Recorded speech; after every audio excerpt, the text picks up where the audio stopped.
Bom, estamos no ar.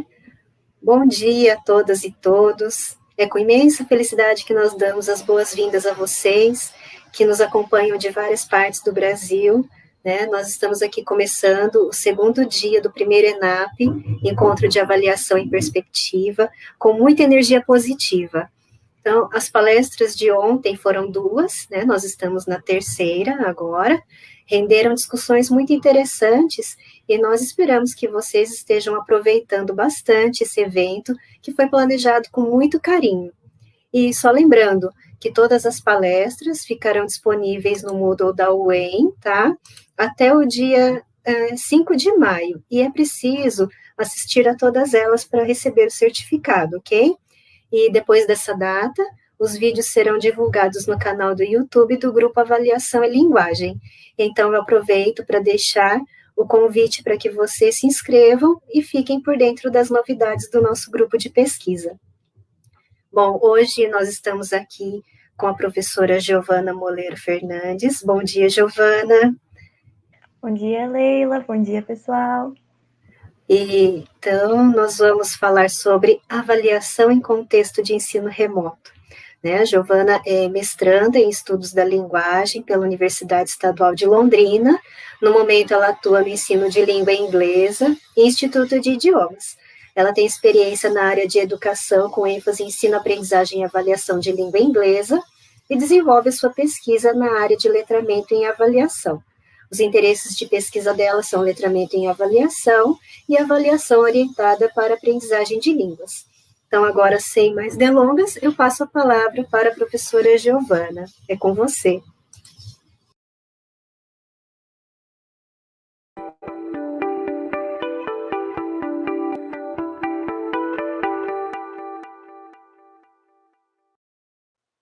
Olá! Nesse encontro, nós trataremos do tema avaliação em contexto remoto. Esse tema que é extremamente necessário, visto nosso atual contexto sócio-histórico. Esse contexto que faz parte da realidade de todos os professores atualmente, que chegou de maneira urgente, emergencial, e que ocorreu de forma, a princípio, improvisada, e que agora, apesar de ainda apresentar diversos desafios diariamente, nós podemos nos preparar um pouco melhor e discutir sobre ele para então atuar. E dentre os desafios que esse contexto trouxe para a sala de aula está a avaliação. Portanto, é sobre ela que o nosso foco recai durante essa apresentação. Então, na apresentação de hoje, nossa discussão vai se debruçar sobre três principais subtemas. No primeiro deles, nós trataremos dos pressupostos da avaliação existentes no contexto presencial, que nós acreditamos que devem ser mantidos no contexto remoto, como, por exemplo, a função integradora da avaliação, a avaliação orientada para a aprendizagem e a avaliação como ato acolhedor. No segundo, nós trataremos de mudanças no papel do professor e dos alunos entre o processo de avaliação mais tradicional e a avaliação que tem sido discutida atualmente pela literatura e que é corroborada pelo nosso grupo de pesquisa. E, por fim, nós discutiremos um pouco acerca da transição do ensino remoto emergencial para o ensino remoto intencional. E nós vamos apresentar, então, algumas sugestões de plataformas e ferramentas para nos auxiliar na nossa prática avaliativa nesse contexto. O nosso grupo de pesquisa corrobora a concepção de avaliação como orientadora da aprendizagem, já que ela é o elemento integrador entre ensino e aprendizagem. Dessa maneira, primeiramente, nós ratificamos a afirmação de que a avaliação é o elemento integrador e mediador do processo de ensino e aprendizagem, não como algo separado, externo ou final, mas sim que ocorra continuamente, mediando e aprimorando o ensino e a aprendizagem dos alunos. E além de se constituir em um processo contínuo, nós acreditamos que deve ser um processo orientado para a aprendizagem, tendo então como objetivo o fortalecimento dos aspectos de aprendizagem da avaliação e focando sempre em apoiar a aprendizagem. Para isso, nós adotamos a visão de avaliação como um ato acolhedor e amoroso, em que os alunos se sintam parte do processo e sejam incluídos durante as avaliações. Dessa maneira, nós reafirmamos a fala de Heidegger, de que Educar é formar e aprender é construir o próprio conhecimento, visando a ressaltar, então, a perspectiva de que o aluno é co-construtor do seu próprio conhecimento. Ele é um agente participante, sempre trabalhando em conjunto com os professores para alcançar os seus objetivos de aprendizagem. E quando nós falamos sobre avaliação mediadora ou avaliação integradora, nós queremos ressaltar a importância de compreendermos a avaliação como um processo contínuo, sistemático, funcional, orientador e integral, que engloba diversas técnicas e instrumentos. O processo de avaliação, por muito tempo, foi entendido como um processo de verificação para registro de um conhecimento que foi transmitido pelo professor. Ou seja, era um esquema de transmitir, verificar e registrar. Então, nesse esquema, o professor se encontrava como detentor do conhecimento, que apenas transmitia o que sabia aos alunos, que eram totalmente passivos e só recebiam esses conhecimentos. Em sequência, a avaliação era utilizada para então verificar o desempenho e registrar uma nota, sem implicações nas aprendizagens futuras ou na continuidade do processo. Por isso, nós defendemos que esse esquema seja trocado por um esquema de observar, analisar e compreender e decidir. Ou seja, observar os resultados da avaliação, analisá-los para compreender o desenvolvimento da aprendizagem dos alunos, então, para entender o que já foi compreendido, o que ainda precisa ser estudado, para só então decidir como agir para promover ou fortalecer a aprendizagem dos alunos. Então, seriam como engrenagens que trabalham sempre juntas para o mesmo propósito, a aprendizagem. E nas palavras de Batista, 2019, ao falarmos de avaliação orientada para a aprendizagem, nós temos um modelo de avaliação que tem a aprendizagem como sua força gravitacional. De acordo com Carls, 2007, nesse modelo, dois propósitos trabalham juntos. Um de avaliação da aprendizagem e outro de avaliação do desempenho. Nesse processo que vai orientar de um lado o professor e do outro lado o aluno. E esse processo apresenta três princípios. O primeiro deles é o de tarefas de avaliação como tarefas de aprendizagem, ou seja, tarefas que ajudem o aluno a melhorar suas habilidades e promovam a aprendizagem.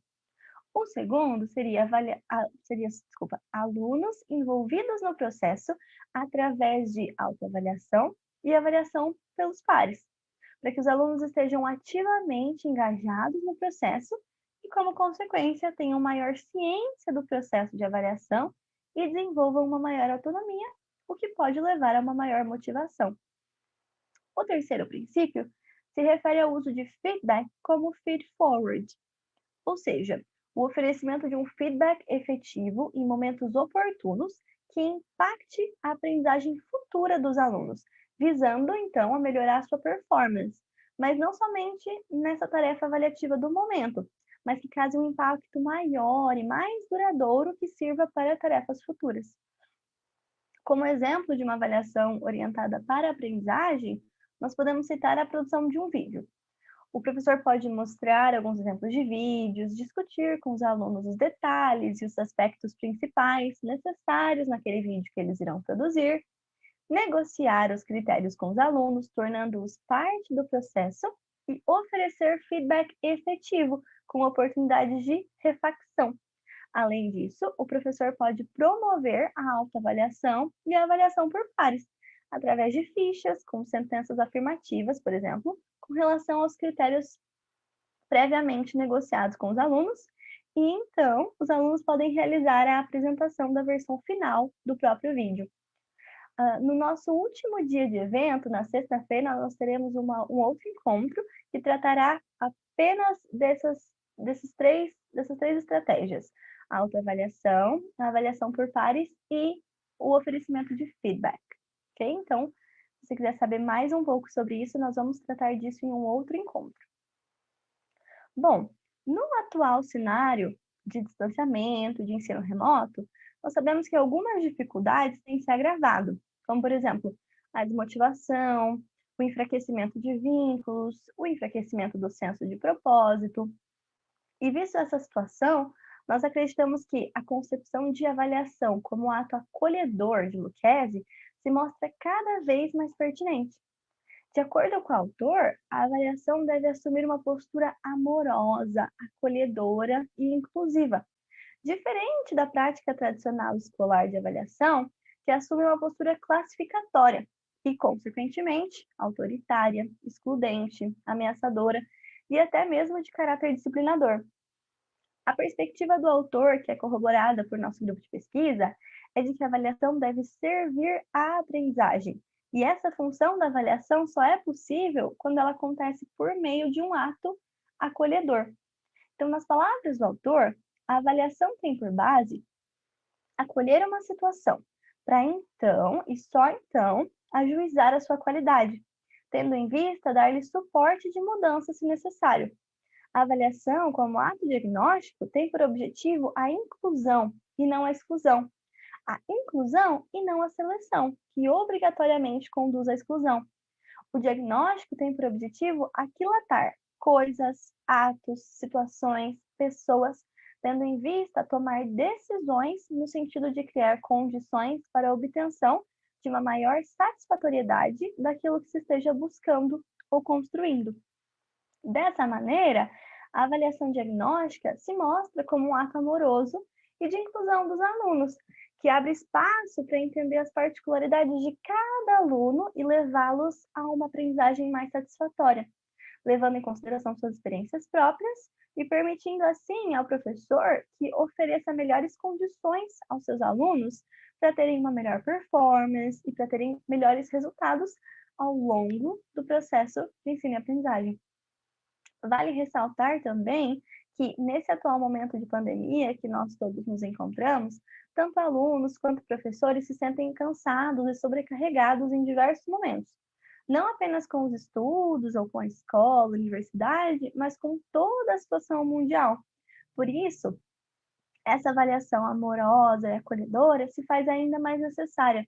Como professores, nós podemos mostrar, então, a nossa preocupação e o nosso cuidado com os nossos alunos durante as avaliações, fazendo com que eles se sintam incluídos e amparados por elas. Nesse modelo de avaliação que nós acreditamos, o professor ele desempenha um papel de mediador, facilitador e ativador de aprendizagens.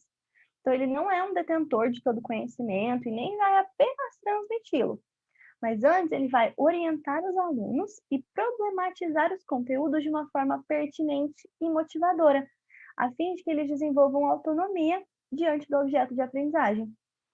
Já os alunos desempenham o papel de agentes autônomos e construtores da aprendizagem, não apenas receptores passivos, mas agentes ativos, passando dessa passividade à agência e tornando-se responsáveis pela construção do seu próprio conhecimento. E durante as avaliações, alunos e professores podem negociar quanto aos critérios de avaliação, por exemplo, se sentindo mais autônomos e cientes de sua aprendizagem e de seu desenvolvimento.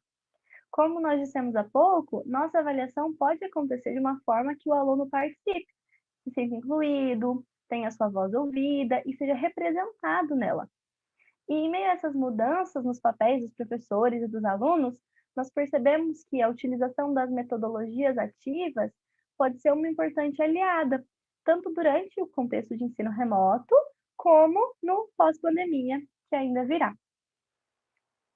Bom, no início da pandemia, causada, então, pela disseminação da Covid-19, em que as aulas foram transpostas emergencialmente para o contexto remoto, tanto alunos quanto professores tiveram que se adaptar de maneira urgente a esse novo contexto. Atualmente, nós estamos vivenciando um ensino denominado remoto intencional, que nos permite, então, um planejamento mais sistemático, que nos trouxe uma busca por formação contínua sobre como atuar nesse contexto, como avaliar nesse contexto, e em que temos, então, uma perspectiva de médio e longo prazo de duração e de atuação. Diferentemente desse contexto emergencial anterior, para o momento que nós vivemos agora, nós tivemos um pouco mais de tempo para nos preparar, para atuar e para planejar as aulas e avaliações. Então, durante o emergencial, muitos professores, devido à urgência e surpresa da situação, apenas transpuseram as provas escritas do contexto presencial para o contexto remoto, desconsiderando o contexto totalmente. Hoje em dia, nós podemos pensar e planejar melhor como utilizar outros instrumentos, utilizar ferramentas digitais para diversificarmos e utilizarmos a avaliação com vistas no aprendizado dos nossos alunos. E para utilizarmos a avaliação nesse contexto, visando então a aprendizagem dos alunos, nós podemos nos utilizar de alguns princípios.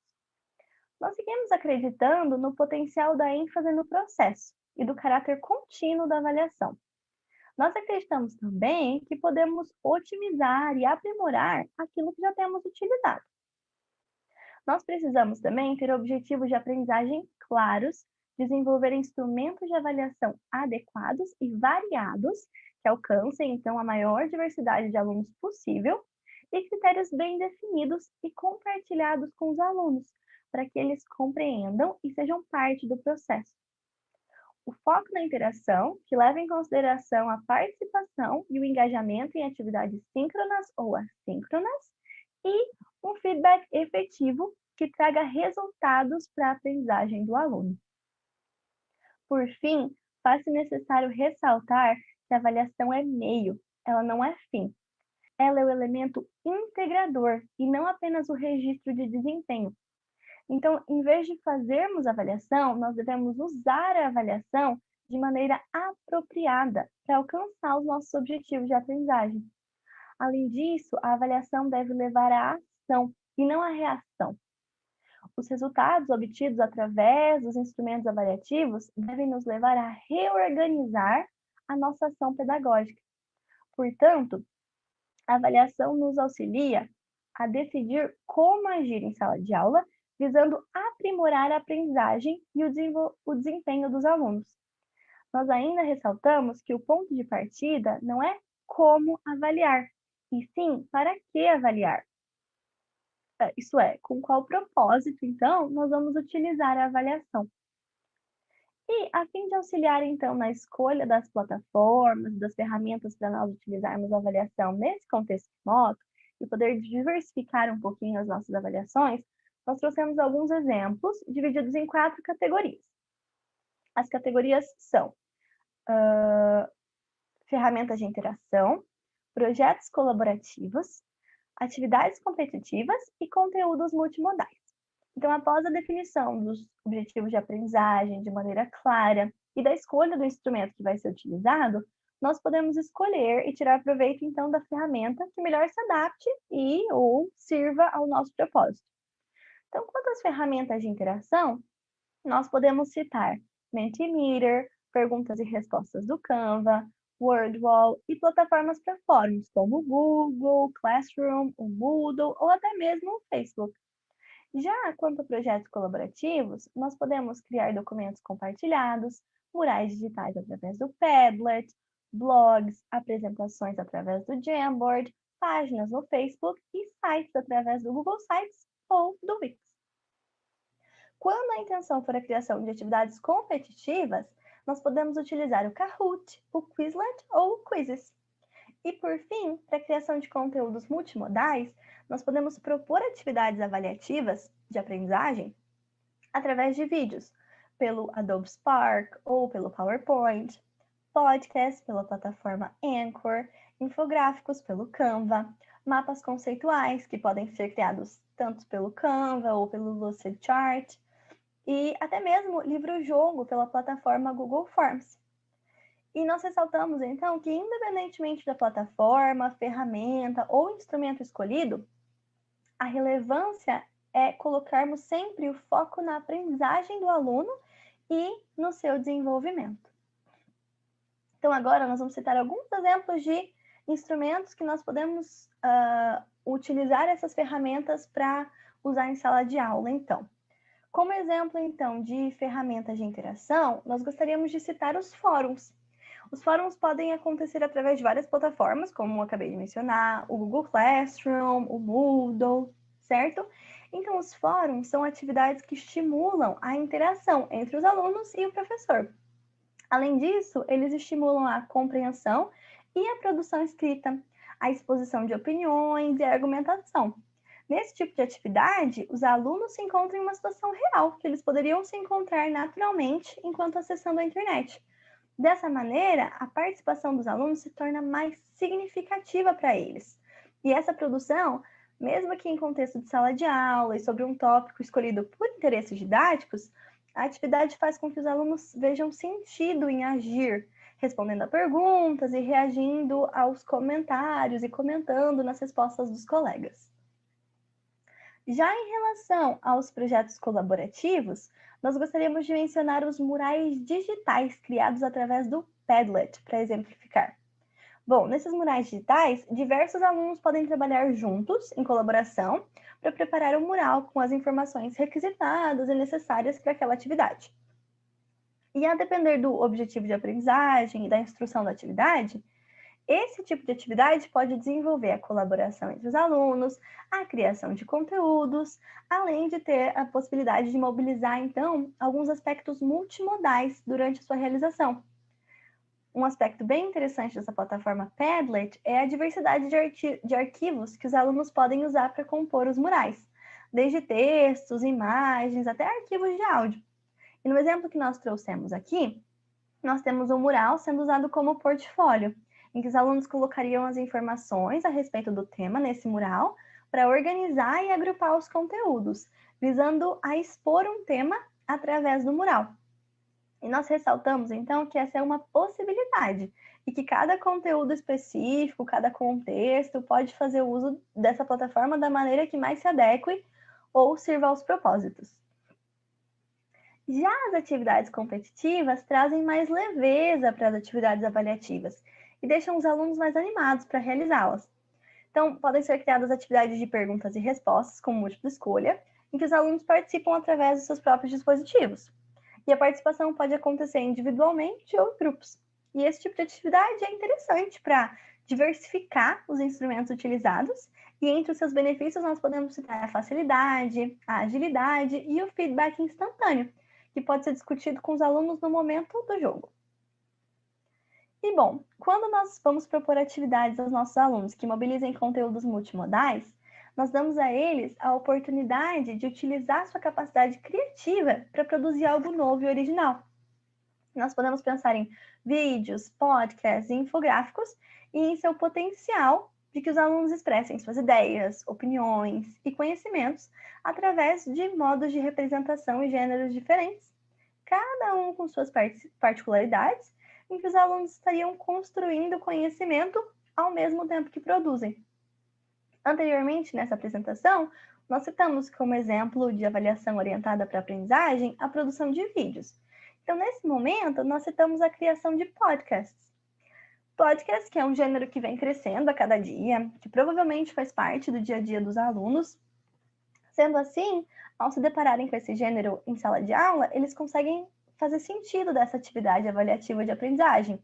Então, esse gênero pode ser usado para falar sobre os mais diversos temas e ele se adapta aos contextos e necessidades específicas. E além de produzir, os alunos podem colocar suas produções em circulação através dessa plataforma Anchor e eles podem ouvir as produções dos seus colegas. Bom, então após nós mostrarmos esses exemplos, vale sempre ressaltar o que já mencionamos acerca da importância de sempre variar os instrumentos de avaliação, porque somente com essa variação é que nós vamos poder alcançar o maior número possível de alunos durante a avaliação, fazendo com que todos, ou quase todos, sejam representados em suas diferentes habilidades naturais e também desafiados em outras. Dessa maneira, nós não desestimulamos os alunos de participar e tornamos esse processo de avaliação e de aprendizagem mais prazeroso para os alunos, que eles se sintam mais incluídos nelas. E por fim, nós gostaríamos de conversar. Então, nós trouxemos algumas perguntas para vocês e nós gostaríamos que vocês se sentissem à vontade para responder e discutir sobre elas também. Bom, a primeira pergunta que trouxemos é: você considera que o ensino remoto trouxe benefícios para a avaliação? Se sim, quais foram os benefícios que o ensino remoto trouxe? A segunda é: quais foram as principais mudanças que ocorreram na sua prática avaliativa com a mudança para o ensino remoto? Então, o que mais mudou desde que a gente saiu do ensino presencial e passou para o ensino remoto? E também, quais práticas não mudaram? Quais foram as suas práticas avaliativas que continuaram as mesmas, que não tiveram alterações? Bom, para finalizar, aqui estão as nossas referências, caso vocês queiram procurar algum texto, se aprofundar um pouco mais em algum conceito, estão todas aqui. E nós gostaríamos de, então, já introduzir a próxima apresentação, que nós teremos em sequência, que será sobre o tema avaliação em contexto de ensino para crianças. E para fazer essa apresentação para nós teremos como apresentadoras a Bruna Bueno, a Thaís Balbino e como mediadora a professora doutora Juliana Tonelli. Então, nós esperamos ver todos vocês lá e espero que tenham aproveitado essa apresentação. Muito obrigada!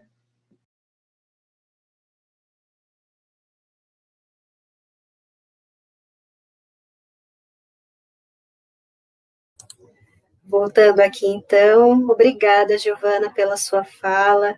Então, eu percebi aqui no chat, né, pelos comentários, tivemos muitas reações positivas quando você começou a falar sobre as ferramentas, né, as ferramentas digitais. Eu acho que esse é um dos pontos, né, apesar de toda a dificuldade, toda a tristeza desse momento de pandemia, né, de suspensão de aulas presenciais, a gente precisa se esforçar no sentido de buscar aprendizados, né? E nesse sentido, o letramento digital, eu acho que tem sido um grande aprendizado desse momento, né? Lidar com ferramentas digitais, buscar conhecimentos, buscar práticas, trocar ideias, experiências, tem sido muito enriquecedor durante esse período, né? Então, eu gostaria que você comentasse um pouquinho mais sobre isso. Eu acho que o pessoal também ficou curioso, né, para saber sobre essas ferramentas, sobre as práticas que você tem feito, que você tem visto por aí. Você pode comentar um pouco? Bom, eu que agradeço, Leila, pela participação. E sim, as ferramentas digitais, todas essas plataformas que a gente consegue incluir para trazer para a sala de aula, elas ajudam a gente a diversificar um pouco, né? E a gente consegue atender todos os alunos, ou pelo menos a maioria dos alunos, nas particularidades deles. Como eu também vi no chat algumas pessoas falando de usar produções multimodais através do PowerPoint, muito interessante. E até as plataformas com jogos e competições, como o Kahoot, o Quizzes, que nós conseguimos usar no fim de uma aula para descobrir o que os alunos entenderam ali então, ou que eles ainda têm dificuldade, e eles ficam mais animados, mais motivados a participar, né? Então, são várias plataformas que nós vamos conseguindo implementar na nossa prática, que ajudam a diversificar e ajudam a gente a entender, a utilizar a avaliação de uma forma benéfica tanto para nós, professores, quanto para os nossos alunos, né? No chat, várias pessoas relataram, né, que usam diversas as plataformas, isso é muito legal. E nós estamos a cada dia aprendendo novas plataformas para utilizar. E eu acho que sobre as plataformas seria isso. Se alguém tivesse alguma dúvida sobre alguma plataforma específica, a gente pode comentar, ou se quiser falar sobre mais alguma, né, a gente pode comentar. Tá certo. Eu me incluo nisso também, porque antes da pandemia, eu não tenho vergonha de falar que eu não sabia nem o que era o Google Meet, né? Eu não sabia lidar nem com isso, e agora a gente está aqui até conseguindo, né, transmitir um evento, né? Então, eu acho que é isso mesmo, Giovana, a gente vai aprendendo, a gente só não pode ter medo de mexer, né? Teve o comentário aqui do Liberato Santos, né, que ele disse assim, que isso gerou uma conversa interessante sobre como encontrar soluções para dificuldades tecnológicas, e me ajudou, mais uma vez, a desconstruir o mito do nativo digital. Sim, isso é bem verdade, né, que embora nós, né, eu vou dizer nós, né, mas eu digo por mim, que eu não sou nativa digital, eu fui ter acesso ao computador depois dos 21 anos, né, e é bem isso, mesmo não sendo nativos digitais, nós precisamos estar abertos a essas novas experiências, né, e buscar conhecimento, buscar formação continuada, e hoje nós temos muitas possibilidades, né, no YouTube tem incontáveis tutoriais de inúmeras ferramentas, e o que é importante é a gente estar disposto a tirar um tempinho do nosso dia, da nossa semana, para buscar essa formação, esses momentos em que a gente pode agregar conhecimento, né? Sim, além disso, esses momentos de interação entre professores mesmo ajudam muito a gente a descobrir e aprender novas plataformas, né? Porque cada dia uma nova vem sendo usada, algum professor usa de algum jeito diferente, então esse momento de troca entre os professores, entre os estagiários do PIBID, por exemplo, como alguém falou ali do brainstorm que eles fizeram, muito interessante. Nessa troca a gente vai aprendendo e aprende juntamente com os outros e diversifica a nossa prática. Sim, eu estou voltando aqui nos comentários do chat do YouTube, tá? A Aline Cantarotti colocou lá, né? Creio que, de algum modo, eles consigam, no momento avaliativo, sistematizar as informações aprendidas, gerando conhecimento, conseguindo evidenciar esse conhecimento. Então, eu acho que quando a gente, como professor, quando nós estamos elaborando, pensando, planejando os momentos avaliativos, justamente com esse objetivo, né, Giovana, de tentar levar os alunos a nos mostrar o que conseguiram aprender, o que conseguiram formular, sistematizar do conhecimento, não é mesmo? Exatamente. E através, então, desses instrumentos que a gente vai usando, a gente consegue gerar conhecimento em conjunto com eles e ter outros momentos que propiciem o aprendizado dos alunos, né? Através dos resultados desses instrumentos ou dessas atividades, essas tarefas avaliativas, essas tarefas de aprendizagem que a gente utiliza em sala de aula, consigamos, então, ver o que eles aprenderam, o que eles compreenderam, o que eles conseguiram formular e também gerar outros momentos de aprendizagem como resultado daquilo. Sim, e por falar em instrumentos de avaliação, né, fica aqui o convite já para a palestra de amanhã, que vai ser às 2 horas, e nós vamos falar um pouquinho mais sobre a elaboração de instrumentos de avaliação, também utilizando ferramentas digitais, né? Então, quem quiser saber um pouquinho mais, fiquem com a gente amanhã, né? Vamos passar para o comentário da Sueli Cardoso. Ela disse assim, costumo, após o término de cada conteúdo, solicitar aos alunos que registrem em fichas os principais conceitos. Dias antes da avaliação, eles se reúnem em grupos para comparar as anotações. Eu acho que tem uma continuação logo abaixo. Aqui. Após esse trabalho, eles discutem o que seria importante de ser avaliado. Olha só que interessante, né? Então, nesse momento de discussão, de negociação, de repente, eu não sei se ela já faz isso também, se ela inclui a discussão dos critérios, né? Não só o que seria importante de ser avaliado, mas também o como seria avaliado, né? Esse conteúdo, esse ponto, né? Enfim, falando sobre os critérios de avaliação, né? Sim, é muito interessante, porque ela inclui os alunos em todo o processo de avaliação, né? Então, tudo isso faz sentido para eles veem como eles vão ser avaliados, ou o que é importante para ser avaliado lá.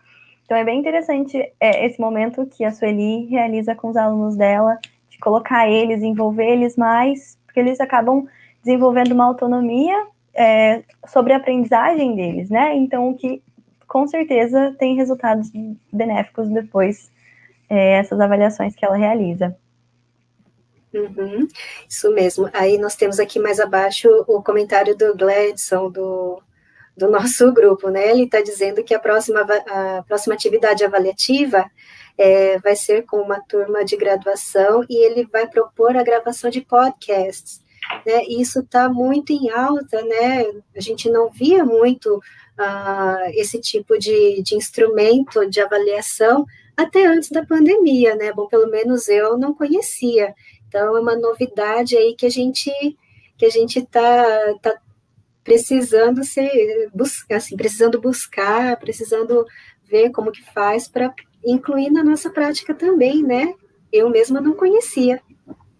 Sim, porque por mais que quando a gente foi trazido para esse contexto remoto, todas as avaliações foram um certo desafio para nós, mas eu acredito que, falando pela minha experiência, pelo menos, a avaliação oral foi um dos maiores desafios, né? Como a gente realiza essa avaliação oral sem estar cara a cara com o aluno, sem conseguir conversar com ele exatamente. Então, os podcasts são uma ótima estratégia que tem crescido não só no meio educacional, né? Mas os podcasts têm crescido cada dia mais sobre todos os temas possíveis.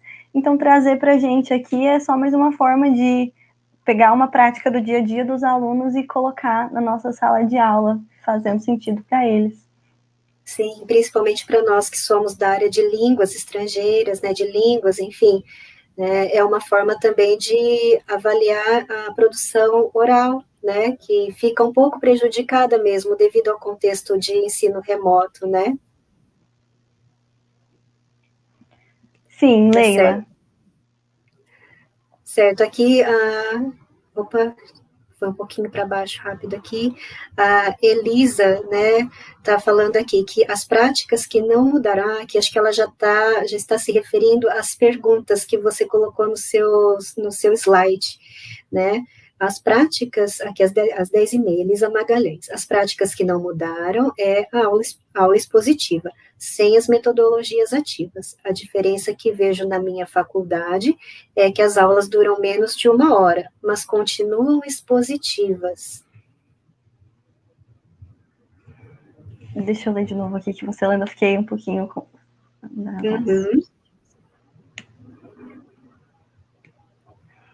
Isso, a duração da aula, ela foi diminuída, né, claro, por conta do contexto remoto, né, todo mundo fica muito exposto às telas durante o dia, então as aulas, elas tiveram mesmo essa redução na duração, né, mas a natureza da aula, né, continua expositiva.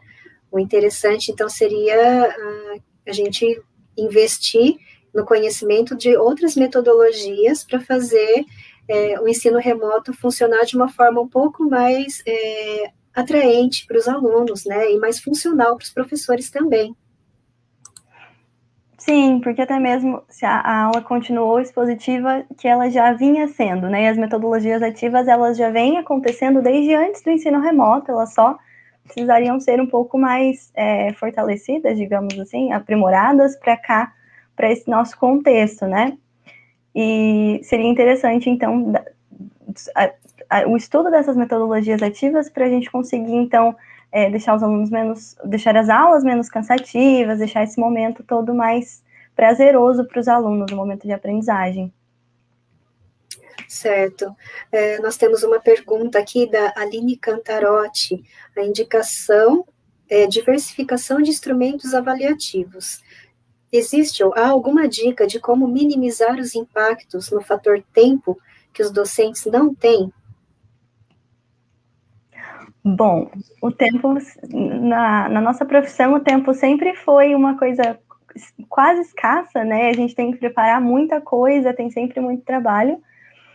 Eu acredito que aquilo que eu mencionei durante a minha fala do início, de que a gente não precisa criar tudo do zero, a gente pode otimizar aquilo que a gente já tem, aquelas nossas práticas que já aconteciam, a gente otimiza para trazer para esse contexto. A troca também com outros professores, essa conversa, esse momento que a gente consegue conversar com outros professores da mesma área, o que eles têm feito, compartilhar as plataformas, compartilhar as atividades, conseguir fazer essa troca e otimizar o que já está sendo usado por outros professores nessa troca, para a gente, então, conseguir otimizar um pouco o nosso tempo, usar ele da melhor maneira, para não ficar a cada aula tendo que desenvolver muitas coisas novas e gastar muito tempo que a gente realmente não tem. Sim, a Michele Souza, às 10h32, ela falou assim: obrigada, Giovana, pela palestra. Você pode comentar sobre o livro-jogo no Google Forms, que você listou como conteúdos multimodais? Na verdade, o livro-jogo, acho que foi eu quem sugeri, né, de colocar. Livro-jogo, Michele, é o seguinte: no Google Forms, você vai colocando nos campos, né, as perguntas, as atividades, e vai criando um enredo, uma história, e como se fosse uma trilha, como se fosse um jogo de RPG, não sei se vocês conhecem. E aí, a cada alternativa que o aluno marca na questão, ele vai sendo direcionado para um resultado. Né? É que é difícil explicar assim sem mostrar. Né? O interessante seria a gente fazer um vídeo em separado para mostrar para vocês, mas tem aí alguns tutoriais que eu já vi no YouTube falando sobre o livro-jogo no Google Forms. Então, o interessante é que o professor trabalhe com um enredo, né, que ele tenha uma história em mente, para ir elaborando as atividades para serem colocadas dentro desse enredo. E aí ele vai montando a cada passo, a cada questão, os possíveis caminhos que o personagem estaria seguindo, estaria sendo conduzido, né, para chegar lá no final. Então, dependendo da resposta do aluno, a cada questão, ele vai fazendo um resultado, digamos, diferente. Ele vai ter um final diferente para esse livro. Por isso ele é chamado livro-jogo. Ele não é um livro que tem um começo, meio e fim estanque, pré-determinado. Ele vai construindo o seu caminho de acordo com as respostas que ele dá para cada questão, para cada atividade. Então, é uma forma bem diferente de colocar o conteúdo, de colocar desafios, de colocar enigmas, né, que os alunos vão sendo levados a construir o conhecimento de uma forma diferente, né, e com resultados, assim, diferentes, né, que cada um vai fazer as suas escolhas no decorrer da historinha lá, da história do livro, e ao final, eles podem discutir, né, podem abrir para a turma como que eles se saíram, qual foi o resultado do jogo de cada um ou de cada grupo, vai depender de como o professor vai trabalhar ali com esse material, né, pode ser individual, pode ser em grupos. Então, eu acho que, bom, não sei se ficou claro aqui como é que ele funciona, mas é mais ou menos assim, ele é um livro, mas ele tem várias possibilidades de final, digamos assim.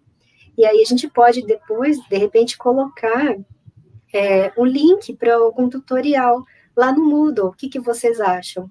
Né, se for interessante, a gente pode colocar, né, indicando ali um tutorial para vocês verem com mais detalhes como que se produz um livro-jogo, tá ok? Vamos ver aqui mais alguma pergunta. Aqui da Elisa Magalhães, 10h32. Durante o meu percurso escolar, nunca participei de maneira ativa na avaliação. Sempre foi de forma verticalizada. O professor elabora a avaliação e os alunos seguem. Sim, Elisa, eu acredito que isso tenha sido muito comum, né? Eu vou falar na nossa época, né? Quando nós não sei, talvez não tivesse tanto, assim, acesso a esses estudos, né, essas concepções de avaliação, né, que nós temos hoje. Eu acho que havia mesmo essa tendência, e agora a gente está começando num trabalho de formiguinha, né, a mudar aos poucos essas concepções de avaliação, não é mesmo, Giovana? Sim, exatamente. E esse pensamento bem enraizado, essas práticas bem enraizadas, e até mesmo em alguns contextos nós não conseguimos mudar, né? Nós não conseguimos ainda realizar uma grande mudança nessa questão de envolver os alunos nas nossas avaliações. Eu digo pelo contexto que eu atuo no momento, uma coisa um pouco mais fechada. A gente tenta sempre, de alguma forma, modificar um pouquinho durante a nossa prática e ajudar os alunos agora que nós temos esse conhecimento. Mas no passado, até alguns anos atrás, a gente não tinha tanto conhecimento sobre a importância de envolver o aluno na avaliação ou de fazer ele ser participante daquilo. Então, era uma participação menos ativa, né? O aluno tinha esse papel passivo que a gente mencionou. O professor transmitia, verificava e dava uma nota. E o aluno só aceitava aquela nota e bola para frente. Hoje em dia que nós temos um pouco mais de conhecimento sobre como, então, trazer o aluno para participar tanto da avaliação quanto do desenvolvimento dos critérios, e a gente vê que isso traz benefícios para o aprendizado do aluno. É verdade, nem a gente não usava nem ao menos, nem mesmo questionar a nota, né? A gente só recebia a prova ali, olhava a nota e ficava quietinho, né? Era um medo, né, um certo medo dentro da gente instaurado, né, de questionar a nota. Hoje que nossos alunos estão um pouco mais destemidos quanto a isso, que é uma coisa muito boa. É verdade, sim. Como muda, né? E ainda bem que muda, não é verdade? Certo. Nós temos aqui a Aline Cantarotti, às 10h34. Ela disse assim: sim, muito legal essa negociação. Como tudo no ensino remoto era muito novo, abri para os alunos para decidirmos em conjunto. Não me senti confortável em determinar algo sem perceber as suas necessidades. Veja, mais uma vez, né, a questão de incluir os alunos no processo, né? Exatamente, isso que nós temos mencionado, que nós acabamos de mencionar no comentário anterior, né? De que era uma coisa mais fechada e que agora os professores, então, estão se sentindo muito mais confortáveis em abrir para os alunos e vendo como isso modifica a aprendizagem, como a negociação é importante. Muito legal o que a Aline faz. Sim, deixa eu ver aqui o próximo. É que eu estou vendo aqui no chat e no WhatsApp também. Nós temos aqui uma pergunta do Flávio. Qual ferramenta para fazer mapas conceituais? Os mapas conceituais, Flávio, eu conheço o Canva, tá? Não sei se você já viu, o Canva, ele permite fazer mapas conceituais, ele tem ali designs prontos já, elaborados por designers profissionais, você pode aproveitar, né, e depois personalizar conforme as suas necessidades, tá? É uma plataforma bem fácil de usar, tem vários tutoriais também disponíveis na internet. Eu conheço também o Lucidchart. Ele é um pouco mais simples que o Canva, né? O Canva ele é mais assim elaborado, digamos assim. Conheço essas duas. Você conhece mais alguma, Giovana? Eu conheço uma parecida com o Lucidchart, mas eu acho que o Lucidchart ele é um pouco mais fácil de mexer. Tem um que chama MindMeister, se eu não me engano. E ele também é bem intuitivo, assim, para criar os mapas mentais. Você vai puxando as setinhas e cria bem facinho, bem tranquilo. Sueli Cardoso agora, às 10h37. Ela disse assim: sou professora de matemática e a primeira avaliação online foi bem interessante, pois eles compartilharam como poderiam registrar as suas resoluções com símbolos matemáticos. Então, olha só que legal, né? Eles já estão se envolvendo, os alunos estão se envolvendo ali no letramento digital, é isso? Se eu entendi corretamente? Né? Porque eu, por exemplo, não saberia como registrar os símbolos matemáticos numa aula online, né? Olha só que interessante. É muito interessante, por exemplo, nós que somos da área de línguas, né, ver como isso está sendo feito em outras áreas também, por exemplo, na aula de matemática, muito interessante. Uhum. A Sueli Cardoso, novamente falando ali, às 10h38, acredito que melhor do que chamar metodologias ativas seria chamar metodologias participativas. É verdade, né? Se a gente for pensar que tudo isso que a gente está fazendo, todo esse planejamento, é no sentido de levar o aluno a participar, né? Ele participar ativamente, a gente poderia também, né, chamar como metodologias participativas, porque a gente está ali tentando incluir o aluno no processo todo, né? Sim, exatamente. Tirar o aluno da passividade, né? Então, seria um bom termo também para ser utilizado. Uhum. Deixa eu ver aqui.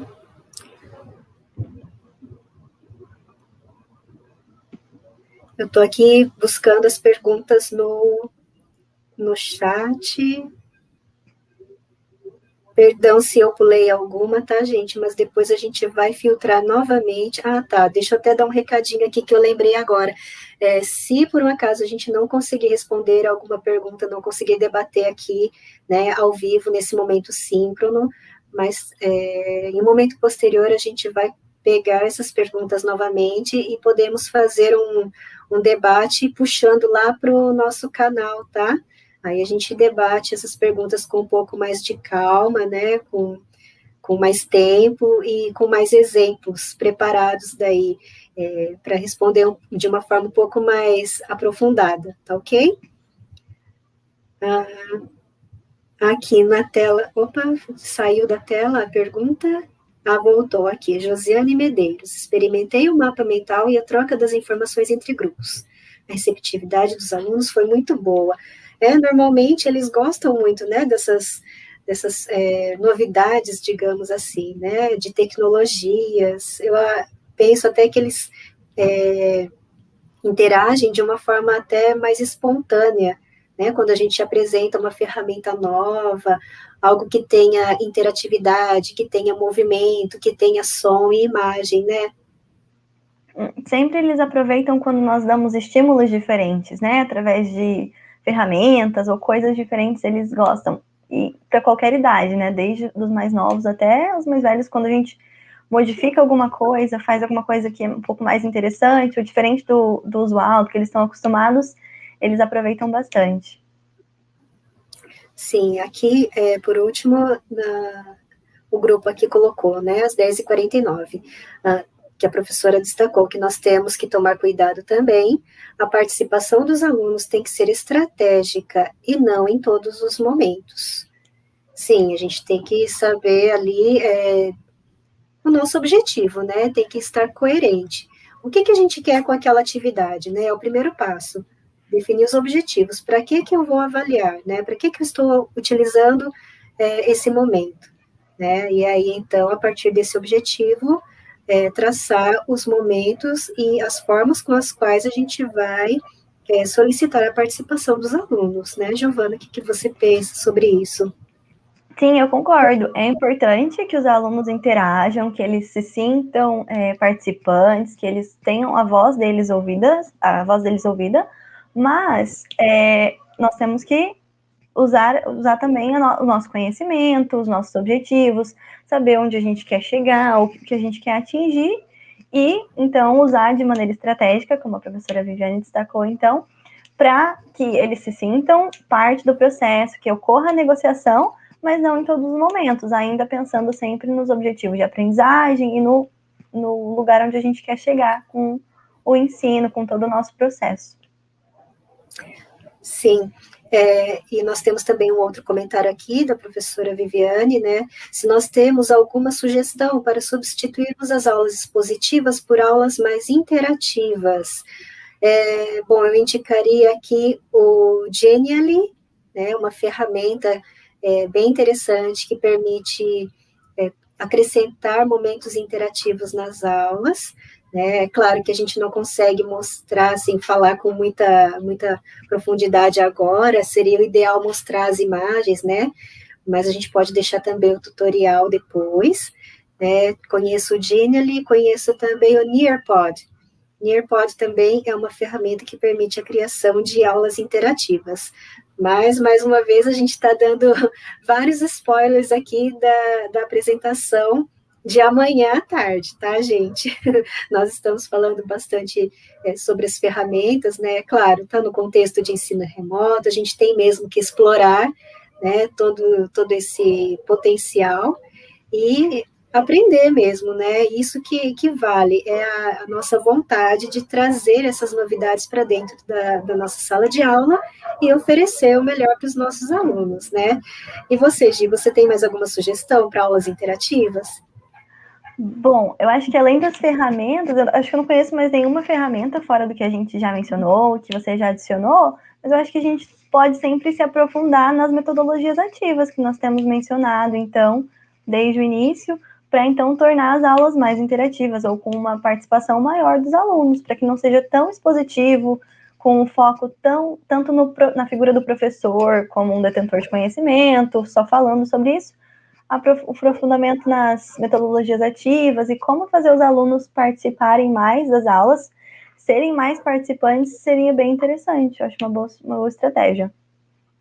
Sim, e acho que já estamos caminhando para os 5 minutos finais, né, da nossa conversa aqui, mas vamos falar um pouquinho sobre, eu acho que as perguntas já acabaram aqui, né, do nosso chat, então acho que seria legal a gente comentar um pouco, Giovana, sobre essa transição do ensino remoto, né, do emergencial para o intencional, aqui fazendo referência ao professor Pedro Paulo Airosa, né, da UEL. Como que você vê esse movimento, né? Porque o emergencial, todo mundo foi meio que jogado para dentro desse contexto, né? A gente não estava preparado, nós não sabíamos como ia ser, como lidar com tudo isso que estava acontecendo, com todas essas mudanças. Então, foi chamado de ensino remoto emergencial. Agora, já passado mais de um ano, né, que nós estamos aí, como que você vê essa transição? Ainda estamos no emergencial ou já podemos falar que estamos dentro de um movimento diferente, que seria o ensino remoto intencional, o ensino híbrido? Como que você vê essa transição? Bom, como você mesmo disse, e a gente já mencionou também, essa mudança, então, lá no começo, quando foi emergencial, que nós fomos, então, jogados para as telas, para as nossas aulas serem online, nós não estávamos muito preparados, né? Nem para todos os processos da aula, para todas as aulas, tudo que a gente fosse realizar em sala, nem para as avaliações. Foram vários desafios, um desafio atrás do outro, que nós fomos superando, então, com muito trabalho. E agora que, como a professora Airosa trouxe esse termo de ensino remoto intencional, eu acredito que a maior diferença, a maior diferença que nós temos, então, seria essa busca por formação que nós tivemos, e nós não ficamos parados, né? Nenhum professor ficou parado nesse momento de emergencial. Nós fomos atrás de o que fazer para melhorar, como fazer os alunos realmente aprenderem, ou como fazer a nossa aula realmente chegar ao nosso aluno, pensando no contexto, nas particularidades de cada um, nos problemas que nós tínhamos tido no emergencial. Então, nós fomos buscando mais formação e nós tivemos um pouquinho mais de preparação. Então, nós buscamos essa formação e conseguimos nos preparar um pouquinho para, então, atuar, para, então, voltar agora nesse chamado intencional com aulas, com práticas pedagógicas e com avaliações que, então, se adaptassem a esse contexto realmente, que fossem mais preocupadas com a aprendizagem dos alunos. Eu acredito que essa seja a maior diferença que nós temos agora nesse movimento. Sim, tudo feito de uma forma mais planejada, mais sistematizada, né? Todo mundo aí buscando o conhecimento, né? A formação continuada, né? E bem isso que você falou, né, Giovana? Se tem uma coisa que os professores não ficaram parados, né? Muita gente falando ali, o professor está em casa, né? Eu acho que muitos de nós aí nos revoltamos com essas coisas que a gente tem visto, ouvido, né, por aí, mas nós em casa estamos trabalhando mais do que nunca, buscando conhecimento, buscando novas formas de ensinar, de avaliar, de aprender, né? Então, eu acho que isso é o que vai ficar, né? Espero que fique de tudo isso que aconteceu, de toda essa experiência, de toda essa loucura que nós passamos durante esse período de ensino remoto, né? Eu estou muito feliz aqui com os comentários, né, com o feedback, não sei se você está conseguindo acompanhar aí, Giovana, né, o pessoal agradecendo pela sua fala, né, agradecendo pela sua contribuição, tá? Então, nós também, em nome do grupo Avaliação e Linguagem, gostaríamos de agradecer a presença e a participação de todos vocês aqui. A gente sabe, né, que não é fácil arrumar esse tempo no nosso dia, na nossa semana, para participar de eventos, né? Nós sabemos que chove links todos os dias para nós, né? Então, nós estamos com o coração muito grato por vocês estarem aqui participando com a gente, tá?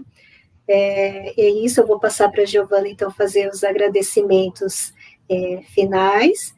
E já aproveito para reforçar o convite para a nossa palestra de hoje às 2h, que será com as nossas convidadas queridíssimas do Grupo Felite, que vão falar sobre avaliação em contexto de ensino para crianças. Vai ser com a professora Bruna Bueno e professora Thais Rosafa, e com a mediação da professora Juliana Tonelli. Então, vou passar para a Giovana fazer os agradecimentos finais, e muito obrigada a todos, vejo vocês mais tarde às 2h. Bom, pessoal, então só agradecer a todos pela participação, pelas interações no chat. Eu não consegui acompanhar tudo, mas depois eu consigo dar uma lida. Muito obrigado pelo tempo que vocês ficaram aqui conosco. É muito bom conversar sobre avaliação e é muito interessante, muito gostoso saber que tem profissionais, tem professores de todas as áreas aqui com a gente. Muito obrigada e nos vemos nas próximas palestras e nos próximos encontros. Obrigada.